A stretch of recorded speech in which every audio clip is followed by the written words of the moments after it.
Bonjour à tous. Dans cette vidéo, on va s'intéresser à la cathédrale Notre-Dame de Paris, et plus précisément à toute la symbolique chrétienne traditionnelle et donc universelle qu'elle renferme. J'ai vu sur les réseaux sociaux certains fanatiques, catholiques malheureusement pour la plupart, qui prétendent que Notre-Dame est devenue une sorte de temple franc-maçon et qu'elle n'a plus rien de chrétien. Ce qui est, disons-le tout de suite, complètement absurde, puisque la cathédrale a été reconstruite presque à l'identique. C'est-à-dire que les artisans rénovateurs, qui ont fait un travail magnifique, soit dit en passant, l'ont rebâti à la manière des anciens bâtisseurs du Moyen Âge. Ce qui veut dire que tout l'art traditionnel des anciens bâtisseurs, et toute sa portée symbolique et spirituelle, a été sauvegardé. À l'époque à laquelle nous vivons, où tout sens de la transcendance semble perdu, ce fait est quand même quelque chose d'extraordinaire. Ceux qui se plaignent de trouver la cathédrale bien trop lumineuse ne connaissent rien de l'apparence des cathédrales à l'origine, qui était justement très lumineuse et colorée. Car la lumière du bâtiment doit représenter la lumière divine. La cathédrale, le temple de Dieu, ou la maison de Dieu, censée accueillir son esprit, doit donc refléter du mieux possible cette source lumineuse infinie et éternelle. Les artisans qui ont reconstruit la cathédrale lui ont redonné toute sa splendeur d'antan, et rien que pour ça nous pouvons les féliciter. Ils ont su garder intact l'esprit de nos ancêtres. Tous ces fanatiques qui voient le mal partout ne savent même plus reconnaître le beau quand il se présente devant eux, et c'est bien dommage pour eux. On se demande si à force de vouloir se concentrer uniquement sur le mal, ils ne deviennent pas des éléments du mal eux-mêmes, qui ne pensent qu'à répandre la haine, le mépris et l'amertume autour d'eux, en rendant certaines populations, comme les juifs ou les francs-maçons, responsables de tous les maux de la planète. Le fait de dire que la cathédrale est remplie de symboles francs-maçons est là encore quelque chose d'absurde, puisque la franc-maçonnerie, qui trouve son origine en partie dans le christianisme et le judaïsme, a repris des symboles chrétiens et juifs. Le christianisme lui-même s'inspire des symboles traditionnels du judaïsme, notamment dans la construction des cathédrales, puisque le cœur central des églises et cathédrales, la nef, est une reproduction du temple de Jérusalem. Ce sont donc les temples maçonniques qui ressemblent à des églises, et non l'inverse. Précisons que les symboles traditionnels étant universels et originaires de la même source primordiale, il est donc logique de les retrouver dans toutes les traditions du monde, y compris dans des groupes plus ou moins ésotériques ou spirituels comme la franc-maçonnerie, qui prétendent d'ailleurs se rattacher à cette même source primordiale. Certaines loges maçonniques affirment d'ailleurs tenir leur origine des Templiers, les fameux moines guerriers chrétiens. Enfin, jusqu'à preuve du contraire, ce sont toujours des messes chrétiennes catholiques qui sont pratiquées à Notre-Dame, et non des rituels francs-maçons. C'est l'amour du Christ que l'on prêche depuis toujours. Et tant que cela ne changera pas, la cathédrale sera toujours chrétienne. Évidemment, je ne suis pas naïf. Les politiques, Macron en tête, profitent bien entendu de l'occasion pour se mettre en avant, car leur ego et leur soif d'intérêt étant sans limite, ils ne peuvent pas se comporter autrement.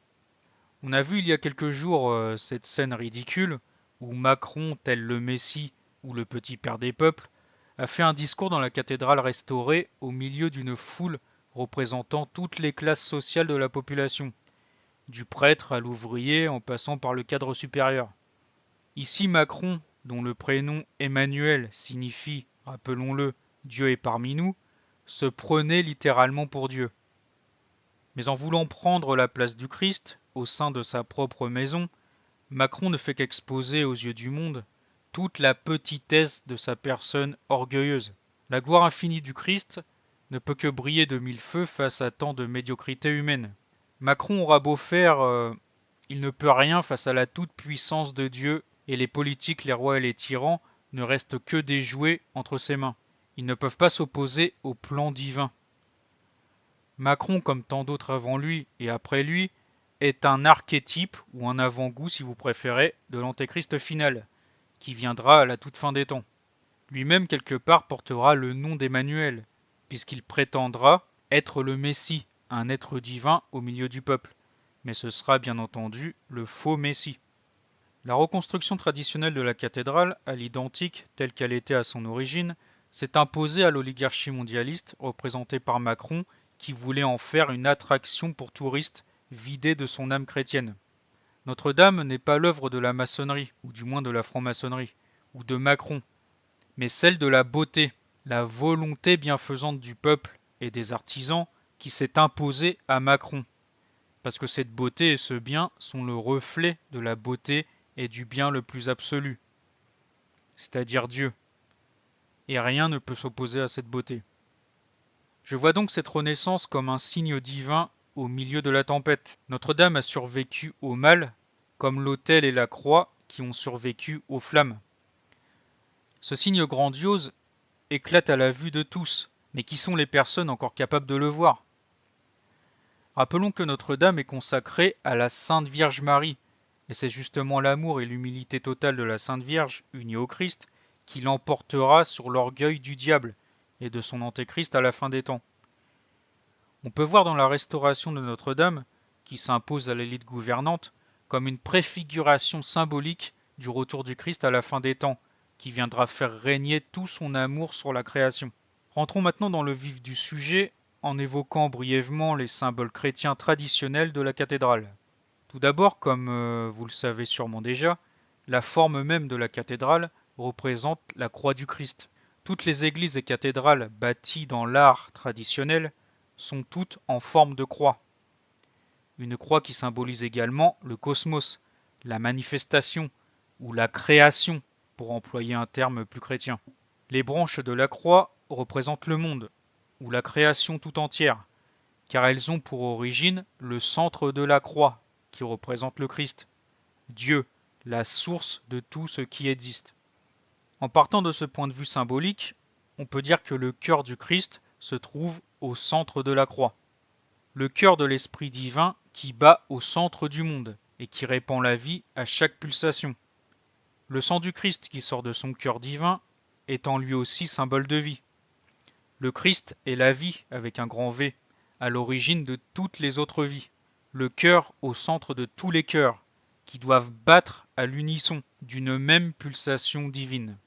À l'intérieur de la cathédrale, ce qui frappe en premier lieu, c'est ce nombre impressionnant de piliers qui soutiennent tout l'édifice et qui délimitent la nef, le cœur de l'édifice. Le pilier ou la colonne, dans les différentes traditions, symbolise l'axe du monde, ce trait d'union transcendant entre Dieu et sa création. Cet axe, placé au centre du monde, relie tous les centres de l'existence au centre absolu et divin. Ce qui relie tous les centres existants au centre divin, c'est le souffle, l'esprit, la vie. C'est par l'esprit que le monde est créé, et c'est encore par l'esprit que le monde retourne à sa source divine. Et cela ne peut se faire que dans un sens transcendant. On peut donc voir le pilier ou l'axe du monde comme un symbole du cheminement spirituel et toutes ces étapes qui relient l'âme du croyant à son Seigneur. Et plus le croyant s'approche du cœur divin, plus cette liaison d'amour ou l'axe qui relie les deux cœurs devient fort. On peut également voir ce pilier ou cet axe du monde comme une représentation de la grâce divine, c'est-à-dire de cette énergie qui relie toutes les essences ou esprits à l'essence divine, la source de tout. Cette énergie étant l'amour, car Dieu est amour. Son énergie d'amour part de son cœur pour se répandre dans le cœur de toutes ses créatures. On peut prendre l'image du soleil qui symbolise l'essence ou le cœur de Dieu avec ses rayons. Énergie d'amour destinée à faire briller les soleils secondaires, les esprits créés, les fils de Dieu que nous sommes. Au sommet de ces mêmes piliers, on trouve des motifs floraux qui représentent des feuilles de vigne et des fleurs de lys. La vigne qui fait référence au vin, symbolisant le sang du Christ, source de vie. Le même vin que l'on retrouve lors du rite eucharistique. Quant à la fleur de lys, elle peut faire référence bien évidemment à l'étendard des rois de France, avec les 3 lys, symbole de la Trinité. Mais la fleur naturelle a 6 pétales, et le nombre 6 dans la Bible est celui de la création. La beauté royale de la fleur de lys peut donc symboliser le Verbe divin, qui s'incarne dans la création et qui la divinise. Ne dit-on pas que Dieu s'est fait homme pour que l'homme devienne Dieu? ce qui fait écho à la parole hermétique, ce qui est en haut est comme ce qui est en bas. Autrement dit, l'homme, par l'esprit, a la capacité de participer à la divinité. Le Christ devient alors le médiateur entre l'homme et l'Esprit divin, le Père à l'origine de tout. Le Christ médiateur rejoint donc toute la symbolique de l'axe du monde, qui relie la terre, la création, au ciel. Il n'est pas étonnant de retrouver la vigne et le lys, qui symbolisent le Christ médiateur, sur le pilier axe du monde. Tous ces symboles représentent la même chose. Les voûtes de Notre-Dame nous indiquent la direction à suivre qui est celle du ciel, et tout particulièrement le centre du ciel, là où se trouve le trône divin. Ce trône, représenté par la clé de voûte, situé donc au centre et au sommet de la voûte. Cette clé de voûte est le passage étroit, le trou de l'aiguille, qui ne laisse passer seulement les âmes qui se sont dépouillées de toutes les impuretés du monde, c'est-à-dire toutes les passions charnelles, matérielles et égotiques, qui empêchent l'âme d'atteindre l'amour et l'humilité totale. Toutes ces lourdeurs mondaines tirent l'âme vers les choses les plus basses et les plus grossières de l'existence. La pire de ces lourdeurs étant l'orgueil, qui peut transformer un être en véritable démon, un monstre d'ego qui pousse à l'extrême l'amour de sa propre personne au détriment de Dieu et du prochain. L'enfer désigne l'état le plus orgueilleux de l'existence, un état qui maintient les âmes dans la division la plus totale, tandis que Dieu, l'unité absolue, unit toutes choses dans l'amour. La clé de voûte qui représente le passage vers l'unité divine peut faire allusion à un autre symbole, celle de la porte du paradis et son exact opposé, la porte de l'enfer. Ces deux portes sont représentées à l'entrée même de la cathédrale, avec la porte de droite, qui est la porte des justes, la porte du paradis, et la porte de gauche, qui est la porte des boucs, qui partent vers l'enfer. Les boucs, lors du jugement dernier, symbolisent tous ceux qui ont rejeté le Christ, tandis que les justes sont représentés par les brebis, qui s'unissent à l'agneau de Dieu, le Christ. La clé de voûte se trouvant à la croisée des transepts, et donc au centre de la croix que forme la cathédrale, est ornée de la Vierge au croissant, le croissant de lune représentant le monde. Ce qui signifie que la Sainte Vierge Marie, par son amour pour le Christ et son humilité totale, est devenue la reine du ciel. Elle règne aux côtés du Christ sur toute la création. Elle est donc unie au soleil divin qui domine sur la lune, les mondes créés qui reçoivent la lumière divine, une lumière qui donne la vie. Ainsi, en passant par la clé de voûte, qui symbolise, comme je l'ai dit, la porte des justes, la porte du paradis, l'âme rejoint ainsi la Vierge Marie et tous les saints du ciel dans leur union d'amour avec Dieu. Le fait qu'on aperçoit la Vierge Marie et le Christ au centre de la voûte signifie que ce passage n'est pas fermé. Dieu et les saints du ciel seront toujours là pour nous guider, pour nous montrer le chemin. Ils nous appellent et se laissent voir pour que nous puissions les rejoindre. Les vitraux de Notre-Dame, pour exister, pour faire voir toute leur beauté, ont besoin d'être pénétrés par la lumière du soleil, tout comme le monde et tous les êtres vivants qui le composent, qui reçoivent le don de la vie pour exister. Ce don unique qui trouve racine dans la vie divine, avec un grand V. Les êtres spirituels, pour trouver la vie éternelle, ont besoin d'être illuminés par cette lumière divine. La rosace de Notre-Dame, que l'on retrouve sur la façade, est le symbole même de l'unité divine. La sphère absolue, éternelle et infinie, qui contient en elle toute l'existence. Au centre de cette sphère se trouve le Christ, entouré de toutes les hiérarchies d'anges et de saints du ciel, représentant le cosmos dans son ensemble. Un cosmos dont toute l'existence dépend de son centre divin. La nef de la cathédrale est, comme je l'ai dit plus tôt, une représentation du temple de Jérusalem. Cette nef est le symbole même de la progression spirituelle vers Dieu, de la sanctification de l'âme qui mène à sa divinisation, c'est-à-dire son union d'amour avec Dieu, la béatitude. Vous avez d'abord le parvis et l'entrée de la cathédrale qui font référence au parvis du temple de Jérusalem. C'est le lieu où se trouvent les profanes, c'est-à-dire toutes les personnes qui sont le plus éloignées de la sainteté divine. Le parvis extérieur peut représenter les gens qui n'ont aucune démarche spirituelle et sont totalement soumis aux tentations mondaines. Ce sont pour la plupart d'entre eux des matérialistes. Dans l'entrée de la cathédrale, on va trouver ceux qui ont débuté leur démarche spirituelle. Ce sont encore des profanes car leur attirance pour le monde est encore très forte. La sainteté pour eux est encore très lointaine. Mais contrairement aux gens de l'extérieur, ils ont pu pénétrer dans le temple et peuvent donc être sauvés s'ils persistent dans leur démarche. Le baptistère représente pour eux la première grande étape dans leur sanctification. Ils manifestent leur désir d'être unis à Dieu et de recevoir l'enseignement nécessaire, la connaissance pour y arriver. L'âme du croyant baptisé va ainsi progresser jusqu'au transept, qui va concorder avec le lieu saint du temple de Jérusalem. Les âmes du lieu saint ont déjà atteint un haut niveau de sainteté, mais ne sont pas encore débarrassées de certaines ténèbres de leur cœur qui les empêchent d'accéder à la sainteté totale. Ce sont des cœurs qui ont encore une trace d'ego.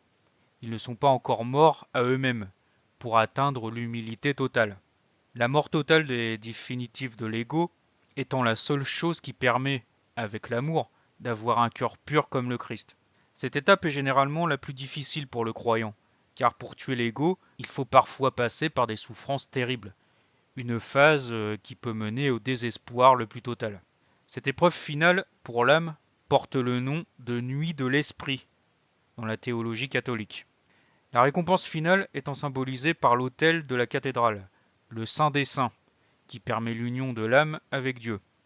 La communion eucharistique étant à la fois le symbole et la réalisation de cette union dans le cœur du croyant, puisque le Christ, corps et âme, étant réellement présent dans l'hostie. Ce Saint des Saints correspond donc au lieu très saint du temple de Jérusalem, là où se trouvait autrefois l'arche d'alliance, où se manifestait la Shekinah, l'Esprit Saint. Un même esprit divin, celui du Christ, qui se manifeste aujourd'hui sur l'autel de la cathédrale.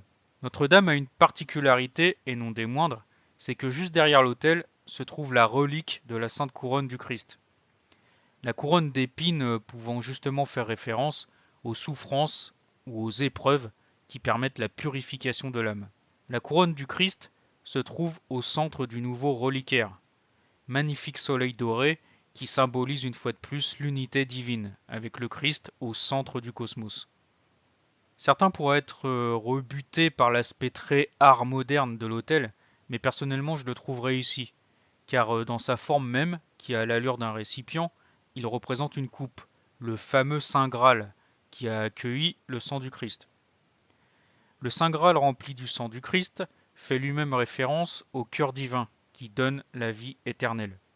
Le même sang du Christ que l'on retrouve dans l'Eucharistie. L'idée de la coupe ou du Saint Graal est encore plus évidente avec le baptistère, magnifique lui aussi, avec son eau brillante de clarté, l'eau du baptême qui purifie l'âme.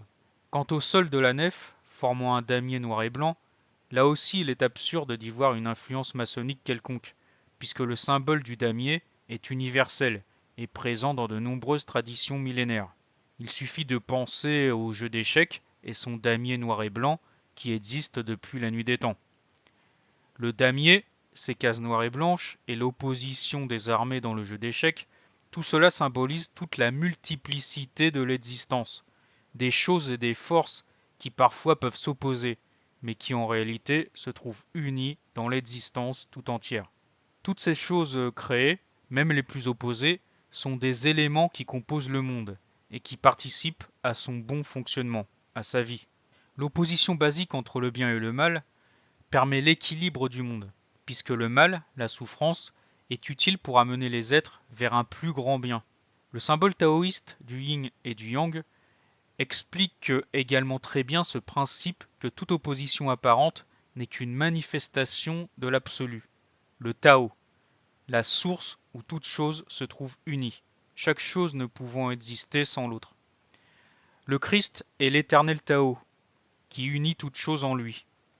Le Christ à l'origine de tout ce qui existe est donc la voie du milieu, qui transcende toutes les particularités, qui dépendent de lui pour exister. Les représentations d'Adam et Ève sur la façade décrivent la même idée d'opposition et de dualité de l'existence. L'esprit est différent de la matière, mais s'unit à elle dans l'existence. Même chose pour le féminin et le masculin, différents mais complémentaires. Le jour et la nuit, le soleil et la lune, le chaud et le froid, etc., etc. Toutes les choses qui composent la création, qui paraissent souvent opposées, alors qu'elles sont complémentaires. Elles convergent vers l'unité, car toutes choses sont faites pour s'unir. L'androgyne primordial, celui par exemple que l'on trouve dans l'œuvre de Platon, décrit très bien ce désir d'unité qui anime toute la création, et tout particulièrement l'être humain, l'homme et la femme. Dieu étant l'unité symbolisée par l'androgyne primordial, il inspire toute chose à tendre vers l'unité. Cette unité que nous devons retrouver, unité avec le prochain et unité de Dieu avec l'homme incarné par le Christ.